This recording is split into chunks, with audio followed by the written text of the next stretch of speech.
a eu la chance de passer alhamdoulilah, pour deux raisons. D'abord parce que en 2019, fini le parrainage, nous, notre candidat était en prison. Il avait validé un parrainage, on fait que alors, donc, alhamdoulilah d'abord parce qu'en 2019, à cette étape-là, et très précisément à ce moment-là, mon candidat avait validé ses parrainages, mais il était en prison. Donc je ne peux pas ne pas penser aux candidats qui sont aujourd'hui dans la même situation que le mien en 2019. La deuxième chose, c'est que peut-être nous avons eu la chance, nous autres, de n'avoir pas eu le même stress que ceux qui ont déposé le parrainage citoyen. Tous ceux qui ont déposé aujourd'hui le parrainage parlementaire ont eu moins de stress et ils bénéficient en fait des résultats du dernier dialogue national. Il faut donc y penser et penser que le dialogue n'était pas si mauvais que ça, puisqu'il permet de régler des problèmes ponctuellement de plusieurs candidats.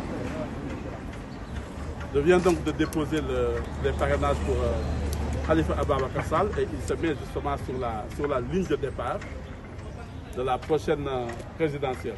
Évidemment, il y a d'autres étapes qui restent d'ici là, mais nous continuons à nous préparer et à parler justement effectivement aux Sénégalais, parce que c'est effectivement ça le but du jeu. Le but du jeu, c'est de réussir et de mettre l'équilibre entre deux choses. Premièrement, faire en sorte qu'il y ait une réelle compétition électorale, donc des élections inclusives. Et la deuxième chose, faire en sorte qu'on n'ait pas en fait de candidature farfelue. Je le dis et je le répète, la fonction et la charge de président de la République, ce n'est pas un niveau où on apprend un métier.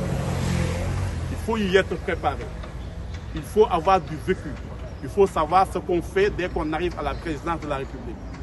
J'ai la chance d'avoir le candidat le mieux préparé justement à cette fonction de président de la République.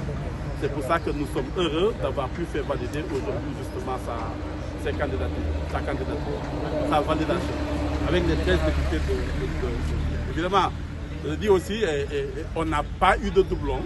Il n'y a pas un député de Tahaou qui a signé 2 fois. Nous avons 13 députés, on en a 14 au total, on a déposé 13 députés, comme le dit exactement la loi.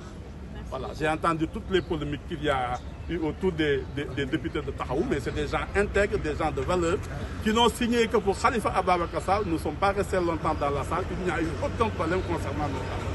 Merci.